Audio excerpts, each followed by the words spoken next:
Far above the northern edge of Queensland, the vast wilderness of the Cape York Peninsula stretches toward the horizon in quiet, uneven layers.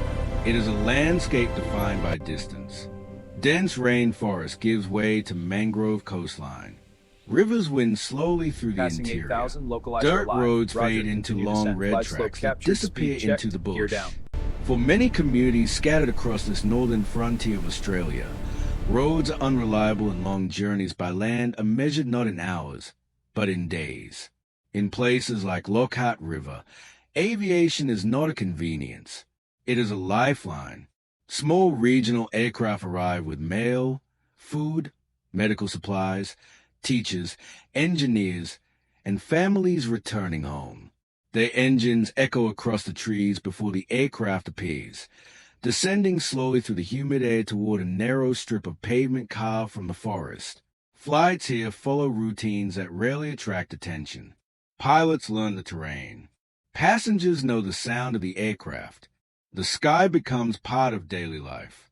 On the morning of the 7th of May, 2005, another flight was scheduled to arrive at Lockhart River.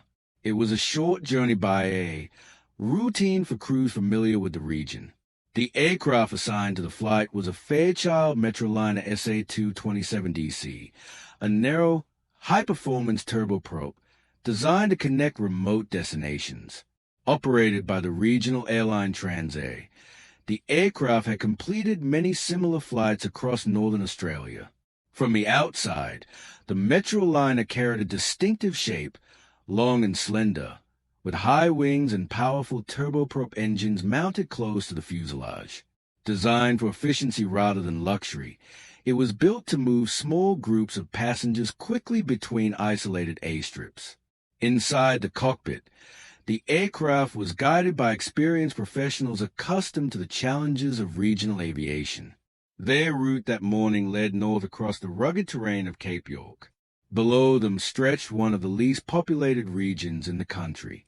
Vast forest canopy covered the hills, broken only occasionally by winding rivers and small clearings. Weather in this part of Australia could change quickly.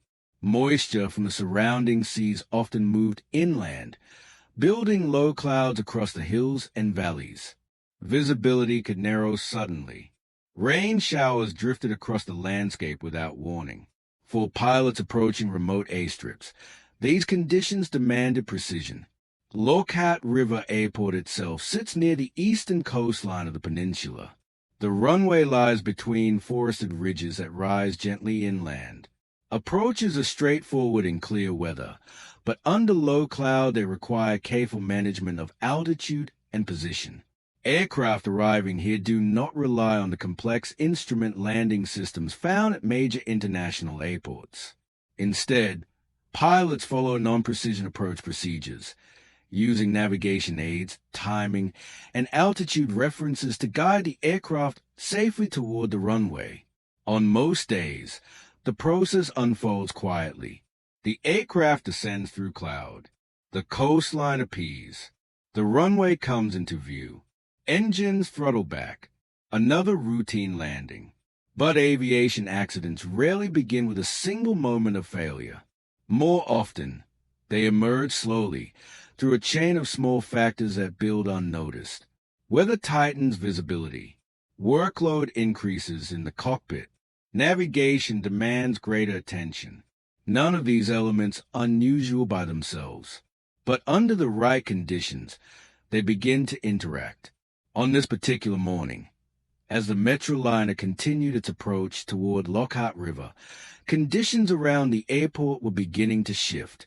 Cloud layers hung low over the surrounding hills. Rain moved across sections of the approach path. The terrain beneath the aircraft rose gradually toward the inland ridges, hidden at times beneath drifting weather. Inside the cockpit, the descent toward the runway required careful monitoring of altitude and position. In regional aviation, such moments are common. Pilots adjust power. They check instruments. They cross-reference navigation information. The aircraft continues forward. Ground radar coverage in this remote region was limited, but flight tracking systems recorded the aircraft's general path as it moved toward its destination. For passengers and board, the descent likely felt routine. The gentle reduction in engine power, the slight change in cabin pressure, the gradual lowering of altitude as the aircraft moved toward the coast. Outside the windows, cloud may have concealed the land below. For a few moments, the aircraft remained invisible within the weather. Then something changed. Radar returns showed the aircraft descending along its expected path. Moments later, the signal disappeared. In the dense forest near Lockhart River, silence returned to the hills. At first, there was no immediate explanation. The aircraft had been only minutes from landing, but contact was lost. Search efforts began soon afterward, moving toward the last known position of the aircraft. What investigators would eventually discover in the rugged terrain of Cape York would lead to one of the most serious regional aviation accidents in Australia's modern history. The event would later become known as the Lockhart River air disaster. Understanding what happened that morning would take months of investigation. It would require the careful reconstruction of a flight that had unfolded quietly until the final minutes. The story begins long before the moment of impact. It begins with geography, with weather, with procedures designed for remote aviation, and with a routine flight that never reached its destination. Far from Australia's major cities, aviation takes on a very different role. In the remote regions of Cape York Peninsula, the distances between communities are vast and the terrain is unforgiving. Roads are often seasonal. Rivers flood without warning, and dense rainforest blankets much of the landscape. For decades, aircraft have served as a primary link between isolated settlements and the rest of Australia. Flights in this region are rarely long, but they are essential. Mail deliveries, medical transport, school travel, government services, and supply runs all rely on small aircraft capable of operating from short runways carved out of remote terrain. For many residents of Lockhart River, the arrival of a regional aircraft is part of the rhythm of daily life. The community sits along the eastern coast of Cape York, overlooking the waters of the Coral Sea. Dense rainforest surrounds the settlement, and the nearest major population centers lie hundreds of kilometers to the south. The airstrip at Lockhart River reflects the region's practical aviation design. A single runway, limited navigation infrastructure, basic facilities designed for small turboprop aircraft. Yet despite its simplicity, the airport supports a steady stream of flights connecting the community with regional hubs. Regional airlines operating across northern Queensland develop specialized networks designed to serve these remote destinations. Aircraft types were selected not for luxury or capacity, but for reliability and performance in challenging environments. One aircraft that became widely used in these operations was the Fairchild Metroliner. Originally developed in the United States during the late 1960s, the Metroliner was designed for speed and efficiency. Its narrow fuselage allowed for a relatively small passenger cabin, typically carrying around 19 passengers, but the aircraft compensated with strong turboprop performance and a cruising speed faster than many aircraft of similar size. Its design included a high straight wings, powerful turboprop engines, or pressurized cabin for higher altitude flight, compact cockpit instrumentation optimized for regional operations. For airlines operating across sparsely populated areas, the Metroliner offered a balance of range, speed, and operating cost. By the early 2000s, aircraft of this type were flying routes across many remote regions worldwide.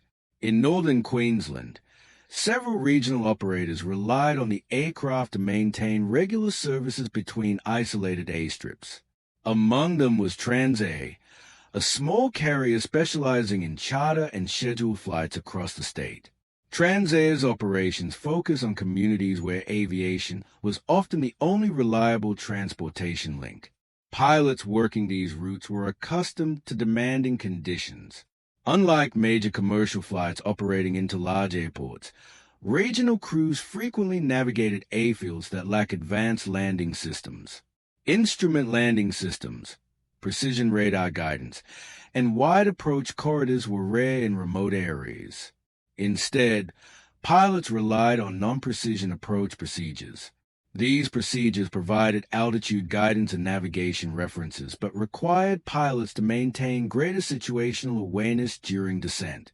Without automated glide slope systems to guide vertical alignment with the runway, pilots had to carefully monitor altitude, distance, and terrain clearance.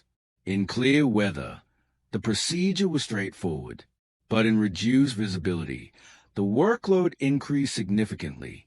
Weather across Cape York added another layer of complexity. The peninsula sits between two major bodies of water, the Gulf of Carpentaria to the west and the Coral Sea to the east. Moist tropical air moves easily across the region, forming clouds and rain showers that drift inland from the coastline. Low cloud ceilings are common, particularly during seasonal transitions. Rain bands can obscure terrain. Visibility can change rapidly as weather moves across the hills surrounding inland airstrips. These environmental conditions are well understood by pilots who regularly fly the routes. Yet even experienced crews must remain constantly aware of the narrow margin between safe altitude and rising terrain.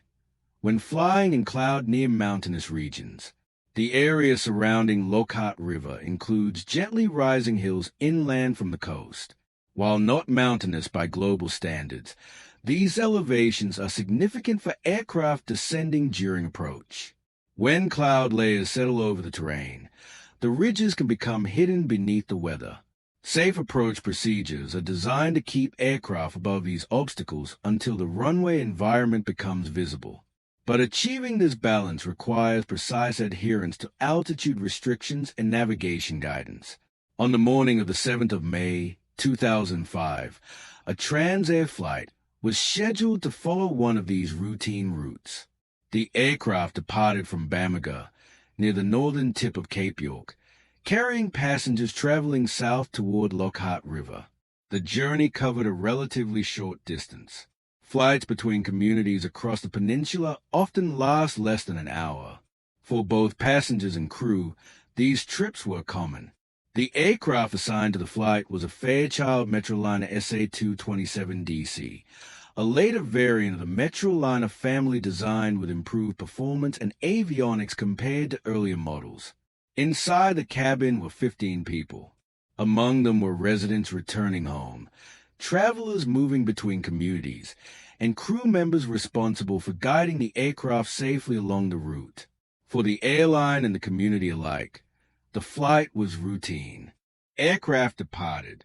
Aircraft arrived. Over the years, hundreds of flights had followed the same corridor across the peninsula. But routine operations in aviation can sometimes conceal subtle risks. The combination of terrain, weather, navigation limitations, and cockpit workload means that even short regional flights demand constant attention. Investigators who later examined the events of that morning would focus closely on the operational environment surrounding the flight. They would study the navigation procedures available for approaching Lockhart River. They would review weather conditions along the route. They would analyze the design of the aircraft itself and the training of the crew who operated it. Piece by piece, they would reconstruct the context in which the accident unfolded. Their work would ultimately be led by the Australian Transport Safety Bureau, the national authority responsible for investigating aviation accidents across Australia. But before the investigation could begin, investigators first needed to understand something fundamental about the flight itself. Not how it ended, but how it began. Because in aviation, accidents rarely occur without a sequence of preceding conditions. Aircraft design, crew training, weather patterns, operational procedures. All of these elements form the environment in which a flight operates. On most days, they align successfully. The aircraft approaches, the runway appears, the wheels touch down. But on rare occasions, Small deviations emerge within the system, and when those deviations interact at precisely the wrong moment, the results can be catastrophic. To understand the tragedy that occurred near Lockhart River, investigators would next examine the specific elements that shaped the flight that day: the aircraft, the crew, the environment, and the systems guiding the approach. Together, these angles would reveal how a routine aircraft, crew, environment, systems. Understanding how the Lockhart River air disaster occurred requires examining the different elements that shape the flight. Aircraft accidents rarely arise from a single cause. Instead, they emerge through a sequence of interacting factors: technical, environmental, and human. Investigators from the Australian Transport Safety Bureau approached the case methodically. Their task was to analyze the aircraft itself, the crew operating it, the environment surrounding the approach, and the systems guiding the flight. Each angle revealed a small part of the larger picture. The aircraft. The aircraft involved in the flight was a Fairchild Metroliner SA227 DC, one of the later developments in the long-running Metroliner family. First introduced in the late 1960s, the Metroliner design evolved into a series of increasingly capable regional aircraft. By the time the SA227 variant entered service, the type had established itself as a dependable platform for short to medium-range operations. From a distance, the aircraft's design is distinctive. A long, slender fuselage extends forward beneath straight high-mounted wings. Two turboprop engines sit close to the fuselage, driving multi-bladed propellers capable of producing strong thrust during both takeoff and climb. The aircraft's narrow cabin typically accommodates fewer than 20 passengers. While compact, the pressurized fuselage allows the aircraft to operate at higher altitudes than many smaller turboprop aircraft. Inside the cockpit, the Metroliner reflects the transitional era of aviation technology in which it was developed. Analog flight instruments dominate the primary flight panel. Navigation radios provide course guidance. Engine monitoring systems track power output and performance. The design requires active monitoring by the pilots. Unlike modern aircraft equipped with highly automated systems, the Metroliner relies heavily on manual management. Pilots must maintain close awareness of altitude, speed, and navigation information during all phases of flight. This is especially important during descent and approach. Approaches into smaller airfields, such as the one at Lockhart River, demand precise coordination between altitude control and navigation references. The aircraft itself was not known to have any mechanical issues at the time of the flight. Maintenance records reviewed later by investigators indicated the aircraft was airworthy and operating within its performance limits. This would become an important finding in the investigation. The aircraft had not failed. Instead, the accident would ultimately involve the aircraft flying under control into terrain. The crew. The flight was operated by two pilots employed by Transair. Regional airline pilots often accumulate experience across a wide variety of operational environments. Flying small turboprop aircraft into remote communities requires a skill set somewhat different from that used in major airline operations. Runways may be shorter. Navigation aids may be limited. Weather information may be less detailed than that available at major airports. Pilots learn to manage these variables through training and familiarity with specific routes. The captain of the aircraft had experience flying the Metroliner and had previously operated within northern Queensland's regional network. The first officer also possessed training appropriate for the aircraft type and route structure. In many regional cockpits, the division of tasks between pilots becomes particularly important during approach phases. One pilot manages aircraft control.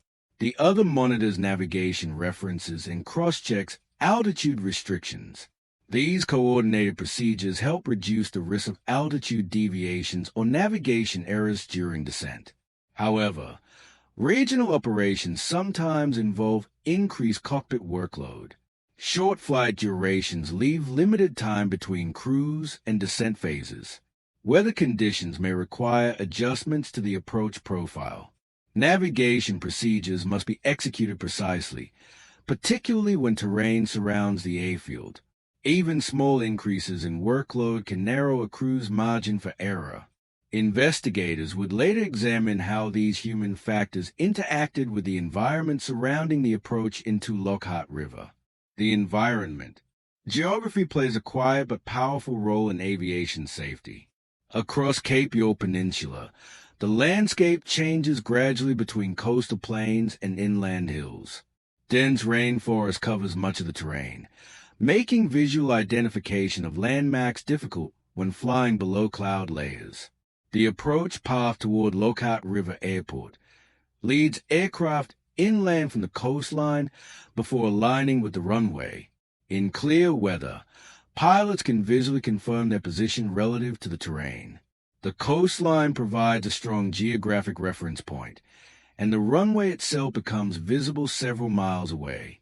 But when low cloud or rain moves across the region, these visual references disappear. Pilots must rely entirely on instruments and navigation aids to maintain correct positioning and altitude. Weather conditions on the morning of the flight included areas of rain and cloud over parts of the peninsula. Meteorological reports indicated that visibility near the airfield was reduced at times by cloud layers drifting across the surrounding hills. These conditions were not extreme by tropical standards, but they did require careful instrument flying during descent. In aviation, low cloud combined with rising terrain introduces a specific hazard known as controlled flight into terrain, or CFIT. In a CFIT accident, the aircraft remains under full control of the pilots but unintentionally collides with terrain due to loss of situational awareness regarding altitude or position. Preventing CFIT events depends heavily on procedural discipline, navigation accuracy, and terrain awareness. At Lockhart River, the approach environment required pilots to carefully manage these elements. The systems.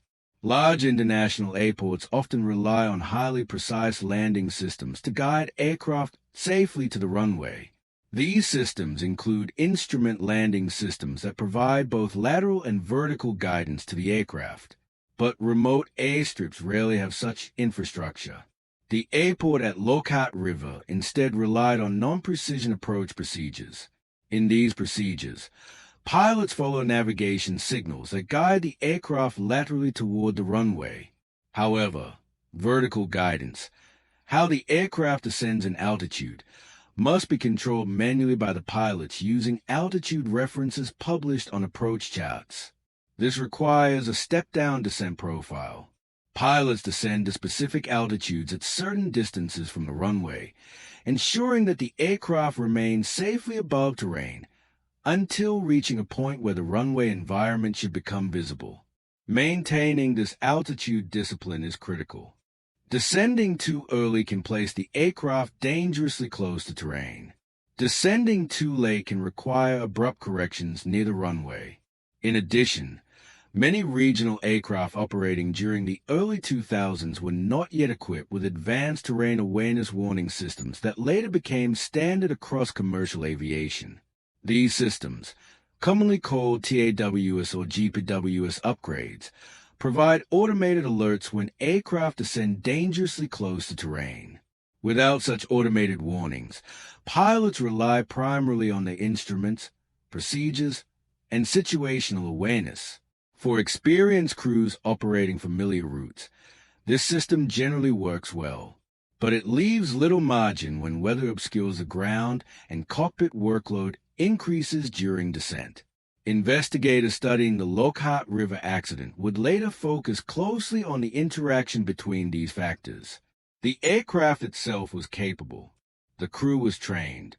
The approach procedures were established. Yet something during the final minutes of the flight caused the aircraft to descend below the safe altitude profile. Exactly how this occurred would only become clear after investigators carefully reconstructed the aircraft's final descent. Radar data, wreckage distribution. Flight path analysis. Each piece of evidence will contribute to understanding the final sequence of events. Because somewhere during the approach into Lockhart River, the alignment between aircraft, crew, environment, and procedure had begun to break down. And once that chain of events began, the remaining margin for recovery will become dangerously small.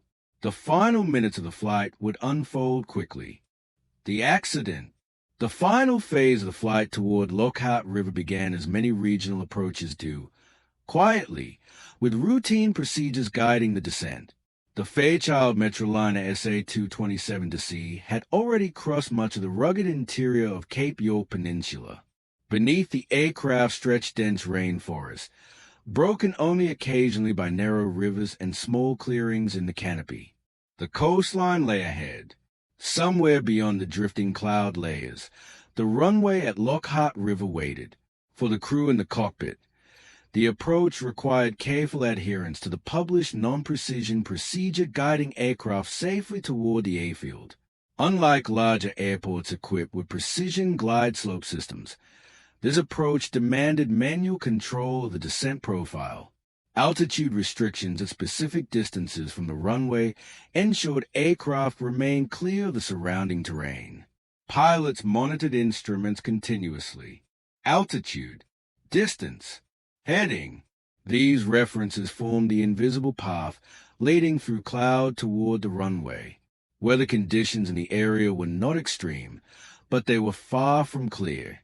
Low cloud and rain showers drifted across the hills surrounding the airport, limiting the possibility of early visual contact with the ground. Inside the cockpit, the workload began to increase as the aircraft entered the approach phase. Power settings were reduced. The aircraft gradually descended toward the altitude level specified by the approach chart. Navigation signals helped guide the aircraft laterally toward the runway alignment, but maintaining the correct vertical profile required careful monitoring. In instrument conditions, even small deviations in altitude can become significant when terrain rises beneath the aircraft. Investigators from the Australian Transport Safety Bureau would later reconstruct the aircraft's final descent using radar information, navigation data, and analysis of the wreckage site. Their findings revealed that during the approach, the aircraft descended below the minimum safe altitude defined for that stage of the procedure.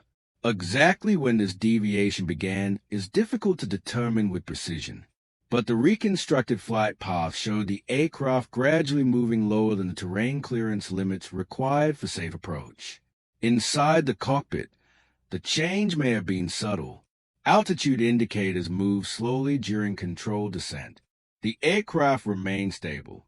Engines continued operating normally.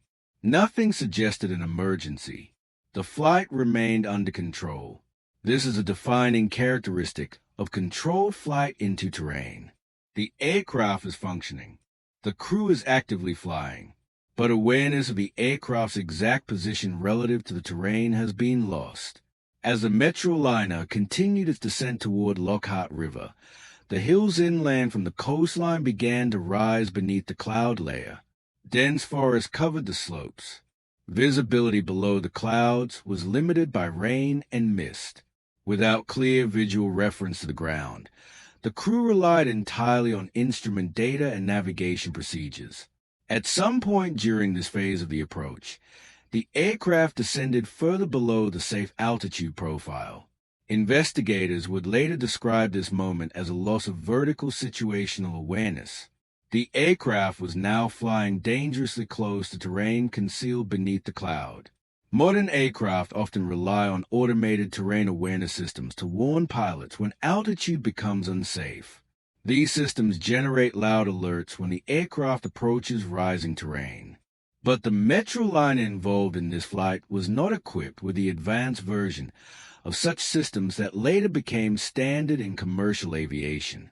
Without automated warnings, the crew depended on their instruments and the published procedure to maintain safe altitude.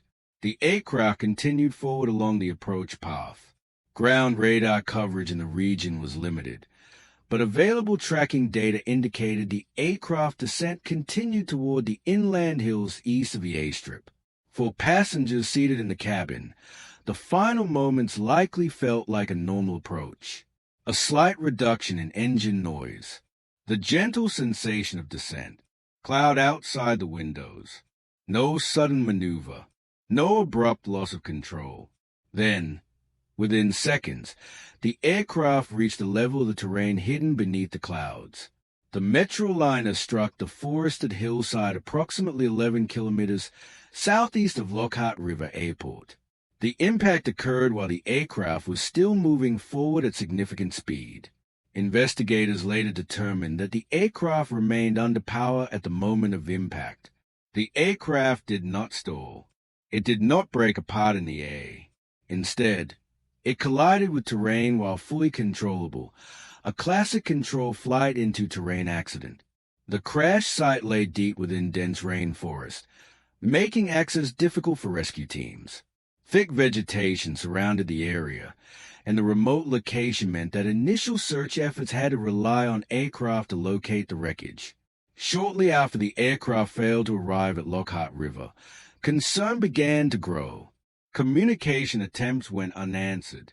Search operations were initiated, focusing on the last known flight path of the aircraft. Aircraft and helicopters began scanning the forested terrain. Eventually, search teams located the wreckage within the hills southeast of the airport. The discovery confirmed what aviation authorities had already feared. The flight had not reached its destination. All 15 people on board the aircraft had lost their lives. The accident will become one of the most significant regional aviation disasters in Australia in the early 21st century. Yet even as recovery teams work within the rainforest to secure the site, investigators understood that their work had only begun. Aviation accident investigations do not end with locating wreckage. They begin there. Every component of the aircraft, every fragment of instrumentation, every mark on the terrain, all of these elements will be carefully examined by investigators, seeking to understand the precise sequence of events that led the aircraft into the hillside. Because control flight into terrain accidents rarely arise from a single mistake. Instead, they emerge through a combination of small factors that gradually remove the margins of safety. Weather, navigation procedures, crew workload, situational awareness. Somewhere during the final minutes of the flight toward Lockhart River, those margins had narrowed until the aircraft was no longer safely separated from the terrain. The challenge for investigators would be to determine exactly how the chain of events unfolded. Their findings would eventually reshape safety procedures for regional aviation across Australia. But at that moment, deep in the rainforest hills of Cape York, the aircraft lay silent among the trees. Investigation and impact. When the Fairchild Metroliner SA227 DC failed to arrive at Lockhart River on the morning of the 7th of May, 2005, the absence was quickly noticed. Flights into remote communities operate on tightly observed schedules. With only a small number of aircraft moving between airstrips each day, delays or misarrivals rarely go unnoticed for long. Initial attempts to contact the aircraft by radio produced no response. Air traffic authorities began reviewing the last known flight information, while local officials prepared for the possibility of a search operation. The region surrounding Lockhart River is vast and heavily forested. Much of the terrain across Cape York Peninsula remains inaccessible by road, meaning that aerial search methods are often the only effective way to locate an aircraft in distress. Within hours of the aircraft's disappearance, search aircraft began scanning the hills and valleys southeast of the airport. The search focused on the aircraft's last known radar position. Weather conditions in the area remained unsettled. Low clouds moved across the hills, and rain continued to fall in intermittent bands. These conditions complicated aerial search operations, forcing crews to navigate carefully through the same environment that had challenged the flight itself. Eventually, a search aircraft identified signs of wreckage within the rainforest. The crash site lay approximately 11 kilometers southeast of Lockhart River Airport, hidden beneath dense vegetation on the slope of a forested ridge. The discovery confirmed that the aircraft had not diverted or landed elsewhere. It had crashed during the final phase of its approach. Emergency teams were dispatched to the site, but the remoteness of the terrain made access extremely difficult. Thick rainforest canopy, steep slopes, and muddy ground slowed the movement of rescue and recovery personnel. The outcome of the accident was confirmed soon afterward. All 15 occupants of the aircraft had died in the crash. For the community of Lockhart River, the loss was deeply felt.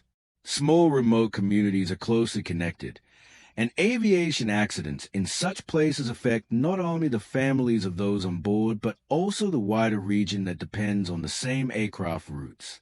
As recovery operations continued, the formal accident investigation began. Responsibility for the investigation fell to the Australian Transport Safety Bureau, the national authority responsible for examining aviation accidents across Australia. Investigators face a complex task. The aircraft had impacted terrain in dense rainforest, scattering wreckage across a limited area. Each component of the aircraft had to be carefully documented, photographed, and catalogued before being removed from the site. Even small fragments of the aircraft could provide important clues. Investigators studied the distribution of wreckage or the condition of flight instruments, engine components, structural damage patterns. These details help determine how an aircraft was behaving at the moment of impact. In this case, early evidence indicated that the aircraft had struck terrain while under power. The engine showed signs of producing thrust. There were no indications of an in-flight breakup.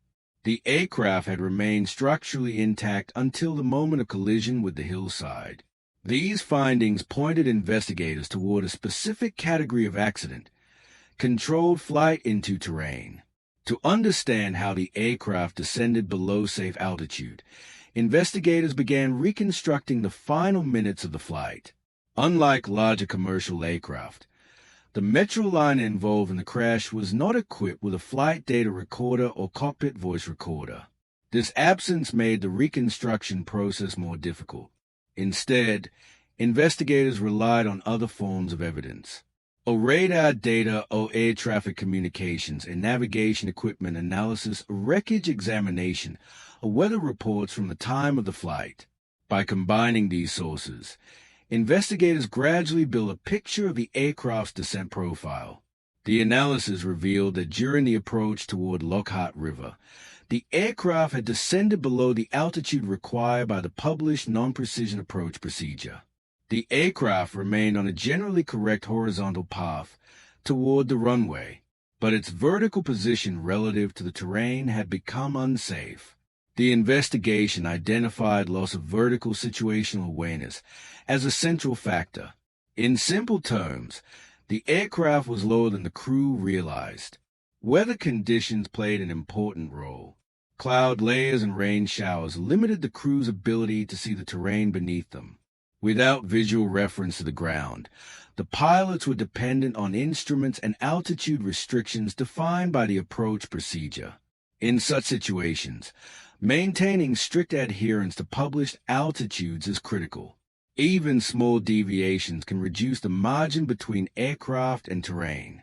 Investigators also examined cockpit workload during the approach. Regional turboprop operations often involve rapid transitions from cruise to descent, leaving little time for crews to stabilize the approach environment. Monitoring navigation references, altitude levels, weather conditions, and aircraft configuration simultaneously can increase workload during critical phases of flight. While no single error was identified as the sole cause of the accident, the investigation concluded that a combination of factors had contributed to the aircraft descending below safe altitude. These included a reduced situational awareness of weather conditions limiting visual reference, procedural challenges associated with a non-precision approach. The accident highlighted the inherent risks associated with regional aviation operations into remote airfields. Yet aviation investigations do not exist only to explain past events. Their purpose is to prevent similar accidents from occurring in the future. As the investigation continued, attention turned toward broader safety implications. The Lockhart River air disaster would ultimately lead to renewed examination of terrain awareness technology, approach procedures, and operational safety standards across the regional aviation sector. For investigators, the objective was clear. Every accident contains lessons, and in aviation, those lessons must be translated into safer procedures, improved technology, and stronger awareness of the conditions that can quietly lead to disaster. Safety legacy. In aviation, the end of an investigation does not mark the end of the story. For investigators at the Australian Transport Safety Bureau, the final report on the Lockhart River air disaster represented more than a reconstruction of past events. It represented a set of lessons drawn from a tragedy, lessons intended to reshape how similar flights will be conducted in the future. The aircraft that struck the hillside near Lockhart River had not failed mechanically. The Fairchild Metroliner SA227 DC remained under control until the moment it collided with terrain. The accident instead reflected a convergence of smaller factors: weather, workload, navigation procedures, situational awareness. Each element alone was manageable. Together, they formed a chain that ultimately removed the margin of safety between aircraft and terrain. Understanding this chain was the central goal of the investigation. Across the aviation industry, accidents involving controlled flight into terrain have long represented a significant safety concern. Aircraft that are fully functional can still collide with terrain when pilots lose awareness of their exact altitude relative to the surrounding environment. The Lockhart River accident reinforced a lesson that had been recognized in aviation for decades. When terrain is hidden by cloud and visual references disappear, pilots must rely entirely on instruments and procedures to maintain safe separation from the ground. In remote aviation environments, where navigation infrastructure is limited, this requirement becomes even more critical. Following the investigation, attention turned toward improving the safeguards designed to prevent such accidents. One area of focus involved terrain awareness technology. In earlier decades, many regional aircraft operated without advanced ground proximity warning systems, capable of analyzing terrain databases in real time. These systems, often referred to as Terrain Awareness and Warning Systems, or TAWS, monitor an aircraft's altitude and position relative to nearby terrain. If the aircraft descends dangerously close to rising ground, the system generates immediate warnings in the cockpit. In the years following the accident, aviation authorities increasingly emphasized the installation of such systems across a wider range of aircraft types, including smaller regional turboprops operating in remote areas. Another area of attention involved approach procedures. Non-precision approaches require pilots to carefully manage altitude step-downs during descent. The Lockhart River accident demonstrated how small deviations in this process can become hazardous when terrain surrounds the airfield and weather obscures visual cues. Regulators and operators began examining how approach procedures could be refined to provide clearer altitude guidance and stronger safety margins in similar environments. Training programs also became an important part of the safety response. Pilots operating regional aircraft into remote airfields often face rapidly changing weather, limited navigation aids, and short flight segments that compress the transition from cruise to landing. Training emphasizing situational awareness, instrument discipline, and terrain risk management became a central theme in the years following the accident. These measures were not directed solely at one airline or one aircraft type. They reflected broader lessons for the entire regional aviation sector. Across Australia, small aircraft continue to serve communities separated by vast distances and difficult terrain. The geography of places like Cape York Peninsula has not changed. Flights still cross rainforest and coastline. Runways remain carved into remote landscapes. Weather continues to drift inland from the sea. What has changed is the awareness of how easily small procedural gaps can interact with environmental conditions.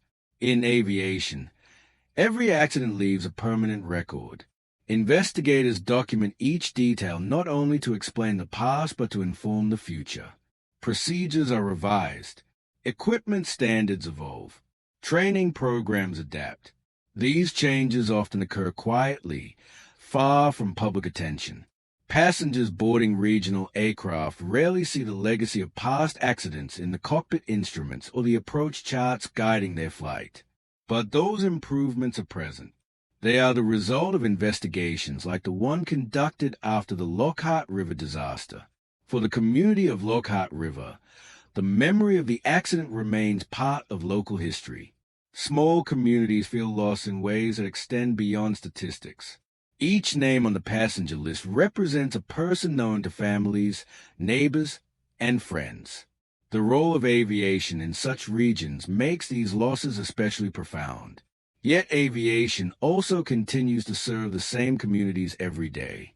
Aircraft still arrive carrying supplies, passengers, and essential services.